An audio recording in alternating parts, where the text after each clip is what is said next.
But I was just going to say that caregiving is meaningful, but it can be kind of brutal, right? We love the people we're taking care of, but it's easy to kind of get lost in all the different roles of caregiving, right? Because you're chauffeuring, you're a nurse, you're an advocate, right? You're almost having to be psychic sometimes and just kind of guess what your loved one needs from you, right? And half the time, most people don't even see what you're carrying and all that you do, right? They think, oh, well, you're just taking care of mom, or you're just taking care of your spouse, or whatever, right? But there's so much that goes into managing the life of another person that, when we think about managing our own lives, so much of it's just kind of autopilot, right? We don't even think about it. But if you have to care for another person, I mean, there's this whole list of little things that just add up, right? That you have to constantly be ticking off in your mind. And it can be incredibly heavy to carry all of that. And so with today's training, I just really want to get into some basics of how emotions work, why they're important, and also encourage you to kind of meet yourself with curiosity, right? Sometimes we think, why should it feel this way? These are bad emotions, and some emotions are very unpleasant. But I don't believe that there are such thing as a bad emotion, because they all serve a purpose, right? So it's kind of like nobody likes to hear the smoke detector go off, but we know it serves a purpose, right? So we don't say the smoke detector is bad, right? And that's kind of how emotions are, right? They're kind of a barometer, they're a gauge to kind of let us know, hey, something needs to be addressed, right? The good, the bad, and the ugly. Something is happening in your awareness, in your body, and we want to be curious about what that is, because the better we understand why we feel what we feel, how we feel what we feel, we can address that.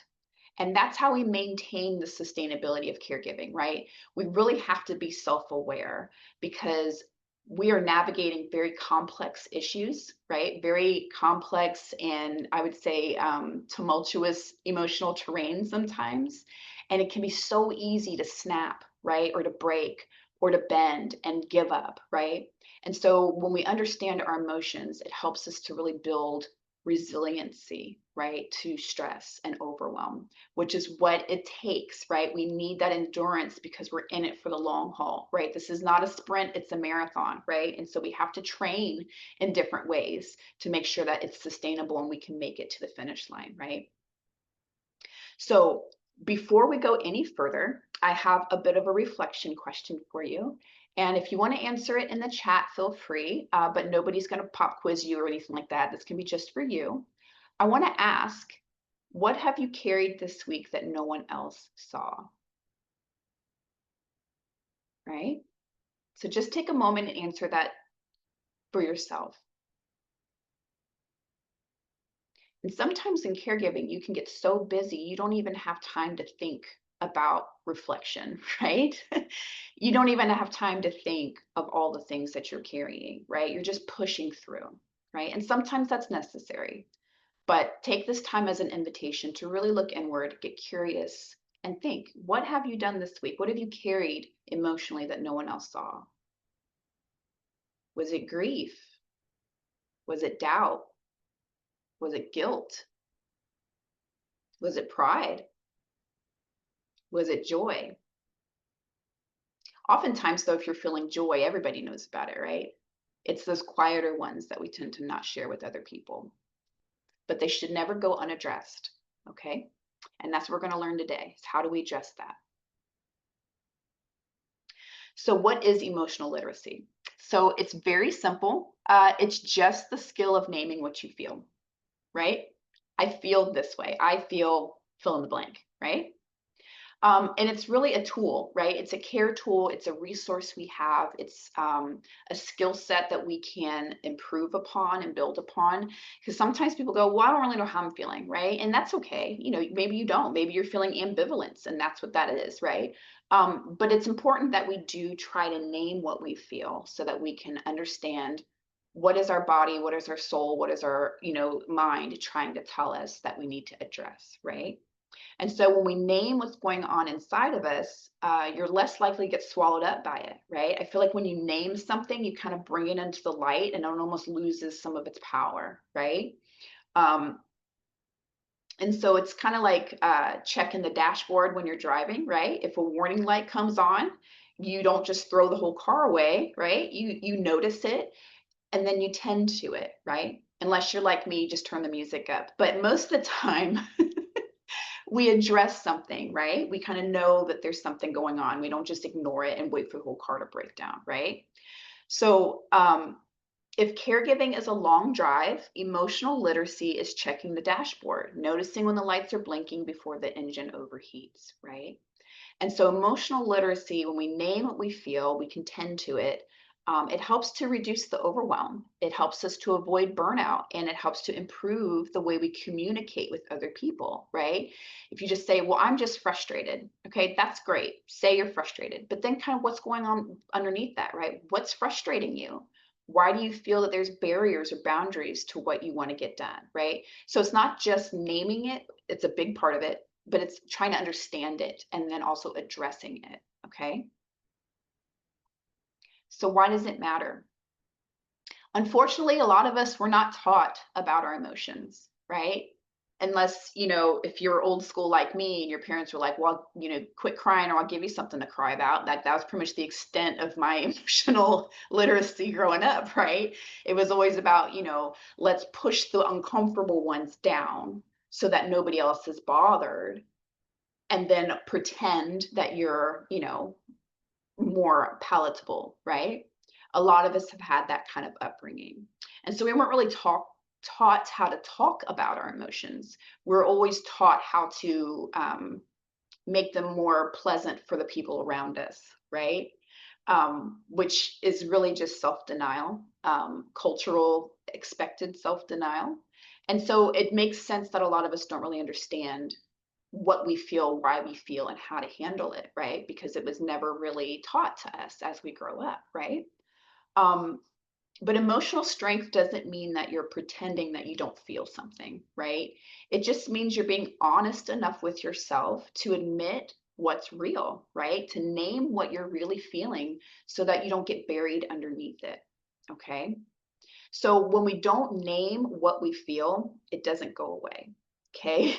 It just finds sneakier ways to come out, right? So it can come out like being irritable, right? Exhaustion, physical, mental, and spiritual exhaustion, right? It could be snapping over something small, right? And the power of naming something isn't that it eventually immediately goes away, right?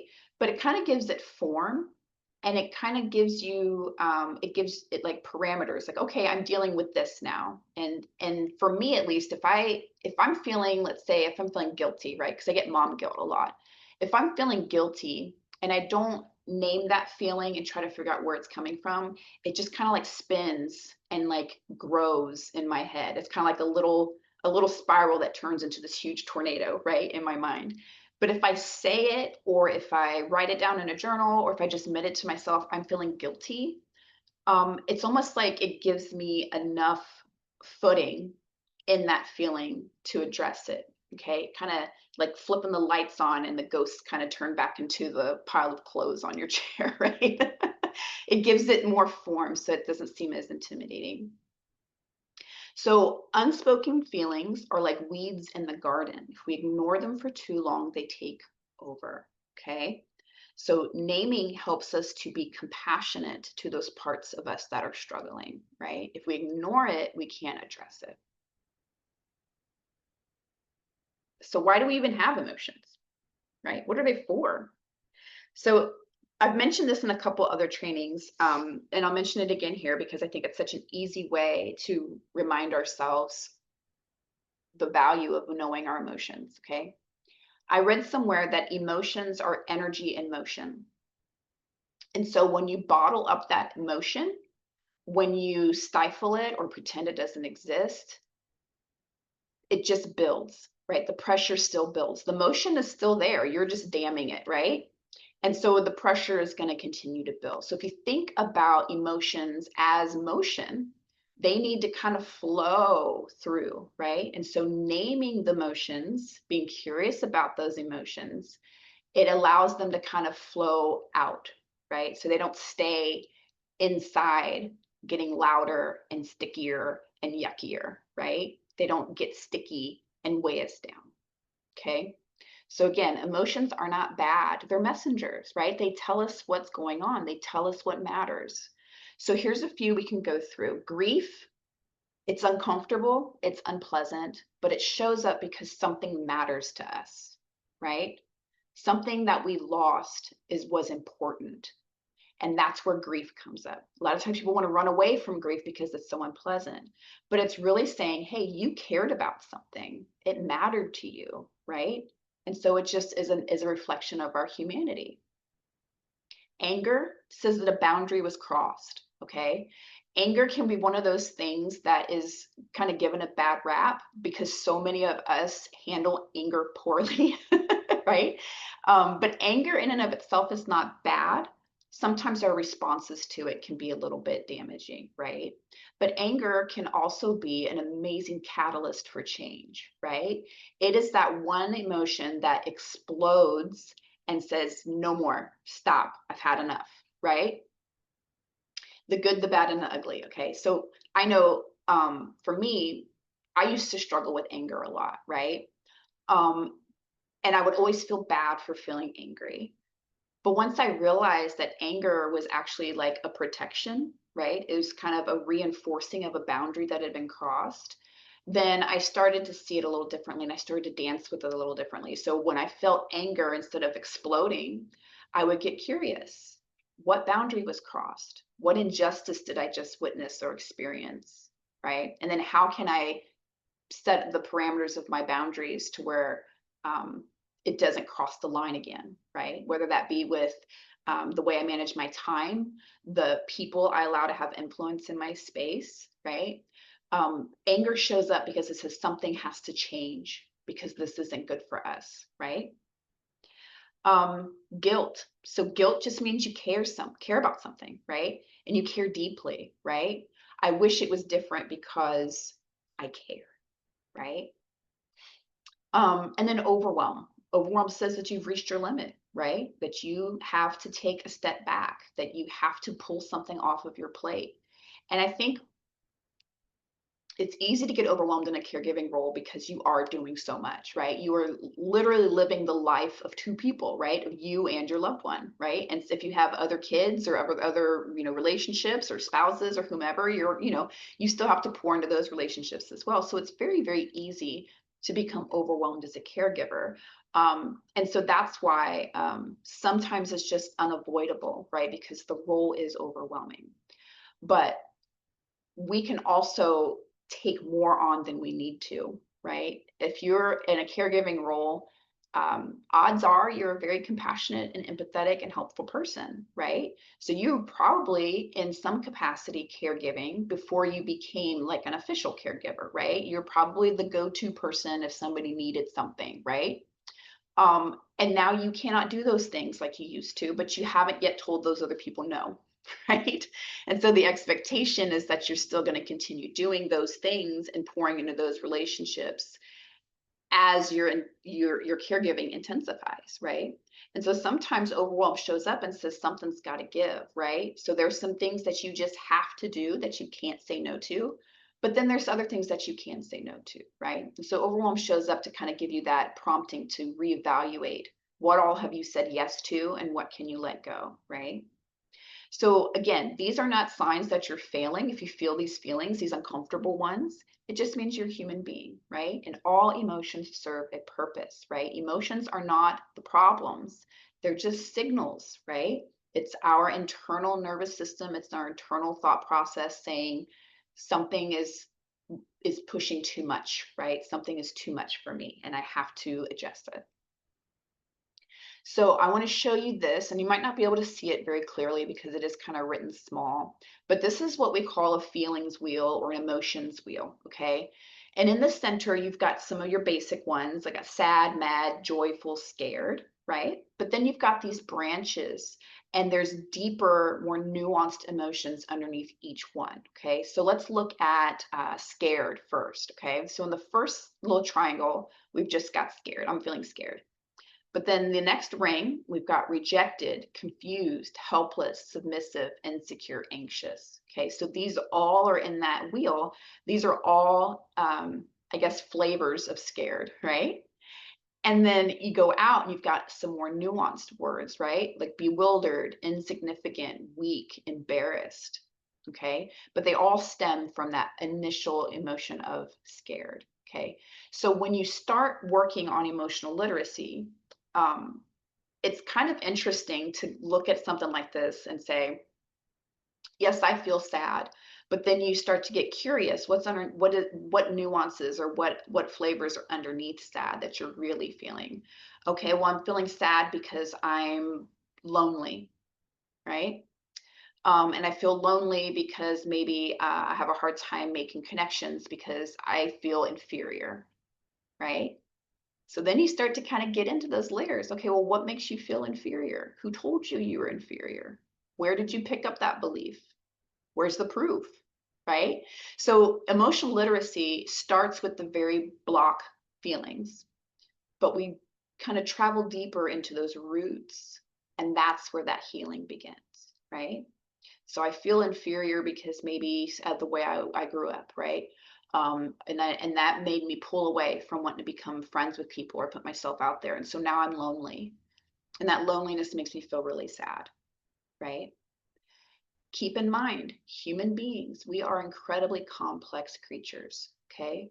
We do have very simple parts about us, right? There's things, we like sunshine, we like sugar, that's right. But there's a lot of nuance to the inner workings of our minds and our emotions. And we have to stay curious about that and dig deeper, right? Because that's how we get that foundation healthy, right? That's how we pull those weeds up by the root, right? We're not just pulling the surface level up because it's going to grow back. So we can dig into these deeper roots and start getting curious about why do we feel that way. And if you look at maybe joyful, right? So I'm feeling joy. Maybe I'm feeling creative, right? And that brings me joy. Why am I feeling creative? Well, something was stimulating, right? I was inspired, okay? So it doesn't have to be kind of those uncomfortable feelings. We can get curious about the more pleasant ones as well, right? What brought me joy and how can I find it again, right? What made me excited and how can I bring more of that into my space? Okay. It's kind of like when you start cooking at first and you're using, salt, pepper, garlic, but then you get more advanced and then out comes the basil and here comes the tarragon and maybe you got some turmeric in there somewhere, right? You're just kind of playing with these flavors and seeing what sparks something in you, right? There we go. So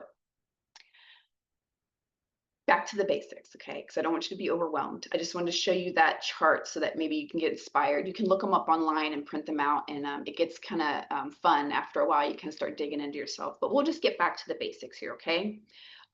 So the 5 core emotions, we have mad, sad, glad, scared, and ashamed. Okay, so like if you think back of that feelings wheel, mad can also be anger, frustration, resentment, right? Different nuances of that same flavor. Sad could be grief, disappointment, loneliness.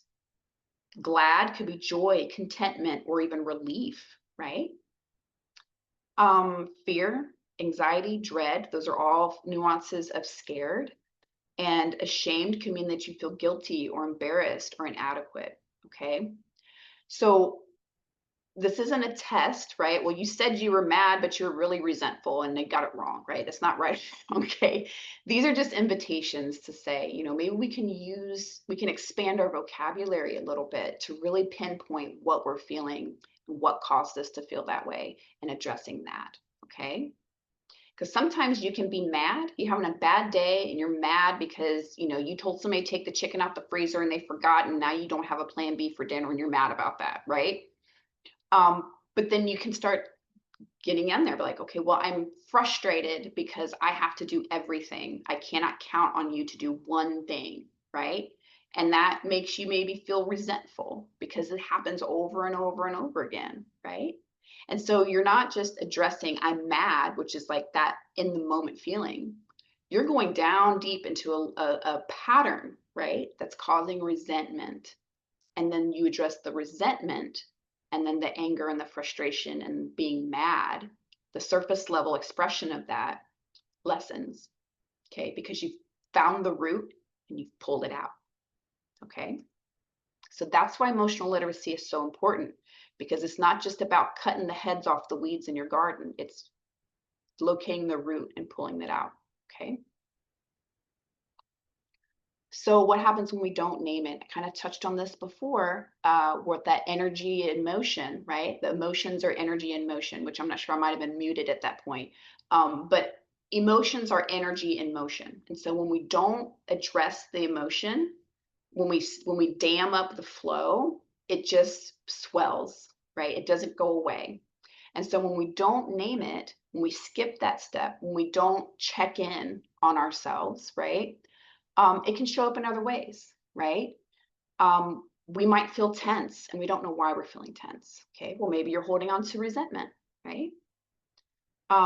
We might yell at somebody that we love, right? Because we're feeling overwhelmed and it just poured out of us, right? Or maybe it feels like you're really tired and it doesn't matter how much sleep you get, you cannot feel rested, right? Maybe that's because you're feeling grief, right? And it's depleting your dopamine, right? So irritability, brain fog, snapping at people, withdrawing, feeling numb, right? These are all signs that something has to shift, right? We're feeling some kind of way about it. We don't know how to address it because we don't know what to name it as, right? So emotional literacy allows you to kind of open up those channels a little bit more, get curious, right? So if you're feeling these feelings, please know you're not broken. Okay, there's nothing wrong with you.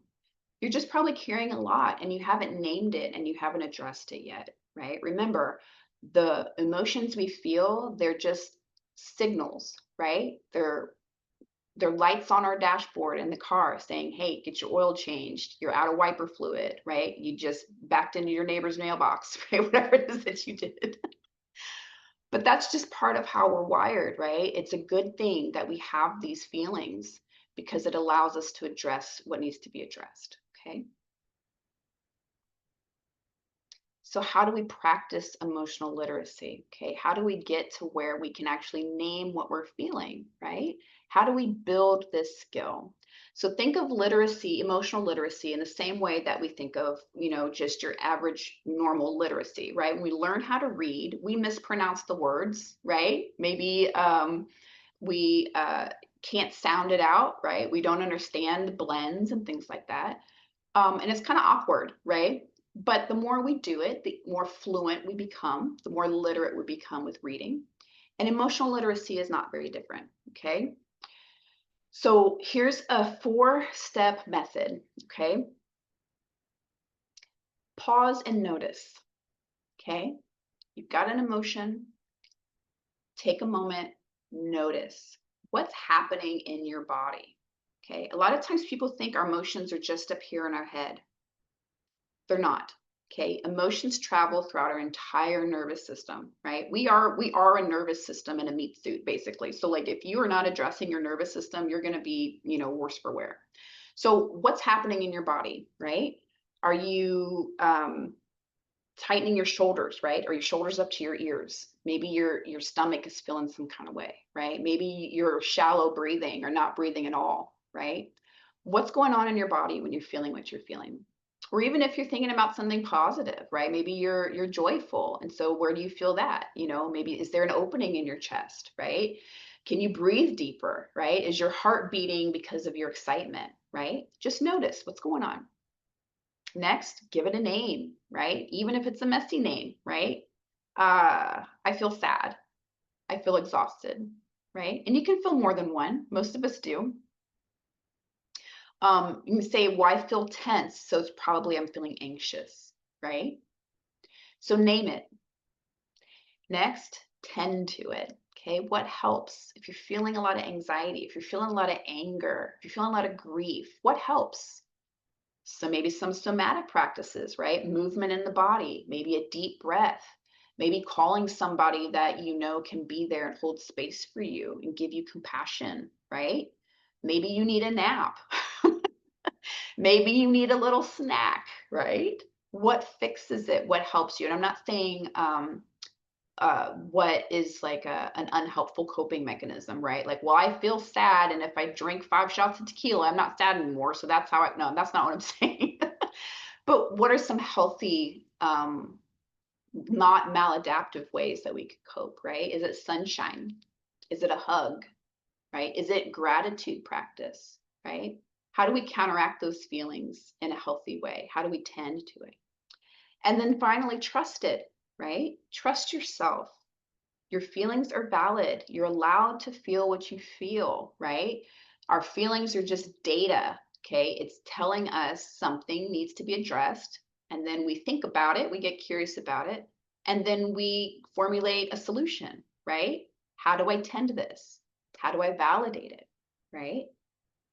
So the more we name it, the less power it has over us, okay? If you are in a state of constant frustration, and you don't admit that to yourself, you will never address the frustration and you will continue to be frustrated. And then that frustration can deepen into resentment. And that resentment can deepen into a lot worse things, right? Depression, apathy, right? So naming it kind of pulls it into the light a little bit. So it's not so scary. Practical tips for real life, because it's all fine and well to talk about it, right, and learn about it, but how do we actually apply it? Now, I am a self-care advocate, and the way I define self-care is it is a lifestyle, okay? It is a constant intentional maintenance of the nervous system, okay? So these are skills that we practice over time, and quite honestly, skills we're probably going to be kind of bad at in the beginning, okay? So we don't want to give up. Just accept you're going to be terrible at the beginning. But it won't take long before you start to feel like you got it, right? Like you understand it a little bit more. So here's a few ways to make it part of your daily rhythm, okay?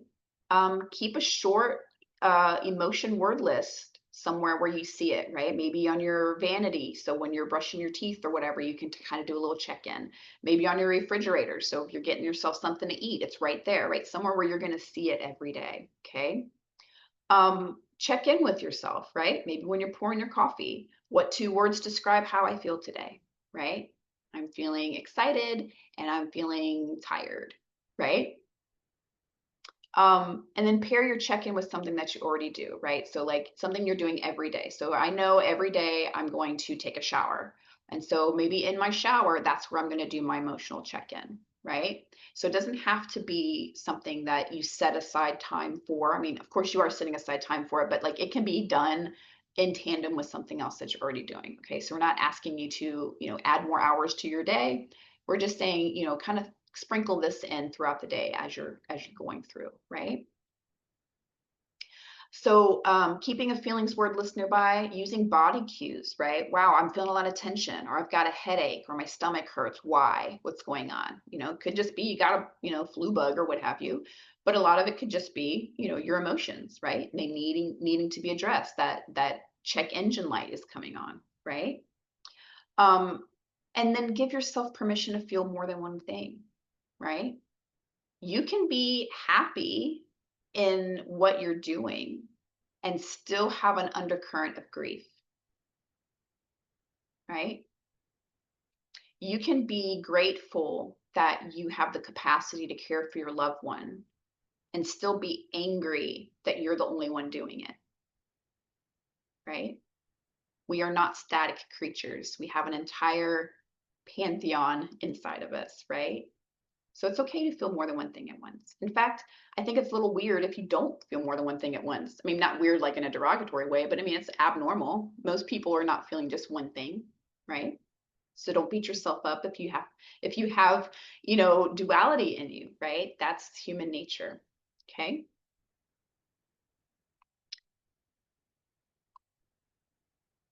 So what makes this possible? Okay? Curiosity makes it possible. You have to be curious about why you feel what you feel. Otherwise, you're never going to understand it. And if you don't understand it, you're not gonna be able to address it very well, okay?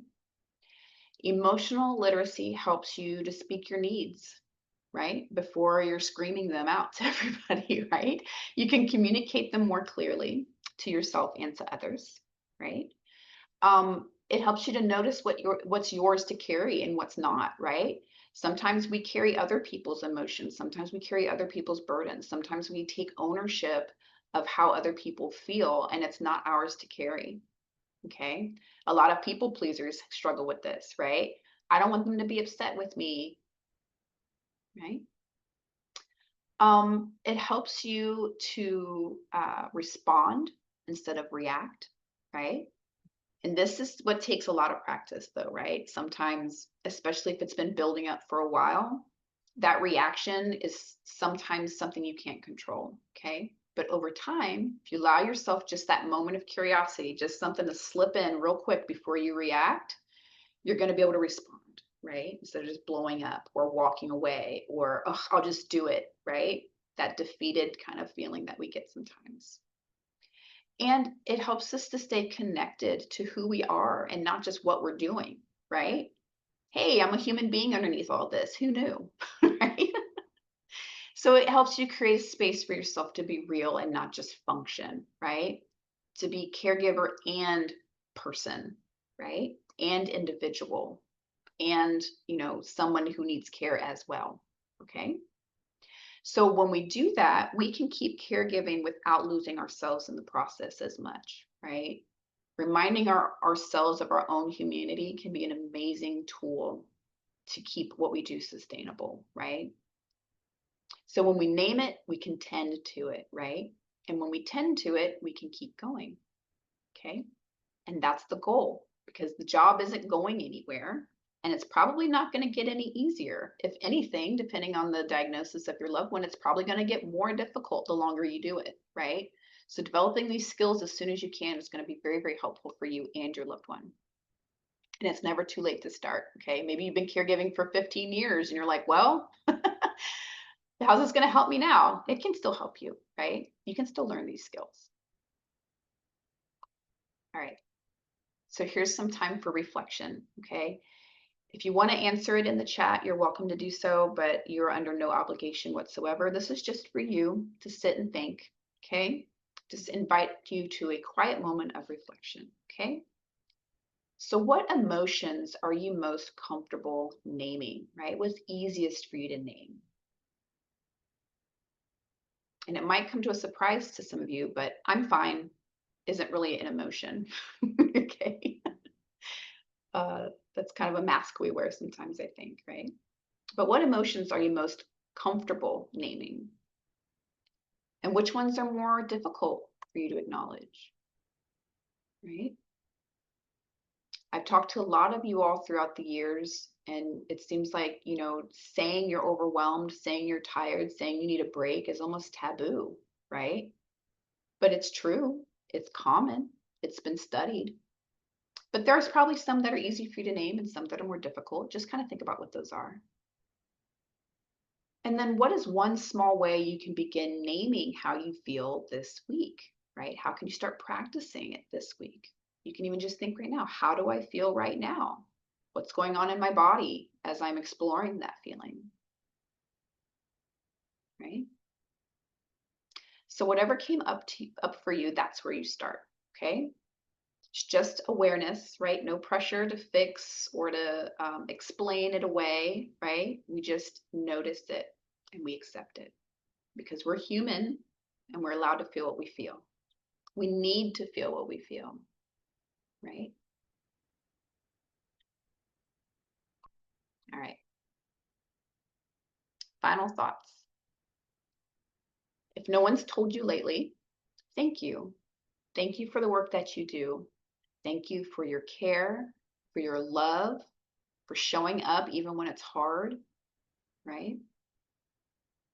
You're not invisible and you're not alone.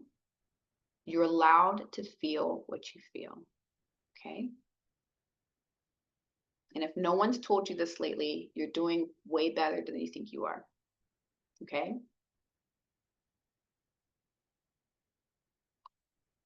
All right, that's all my info for you today. Let me stop this share.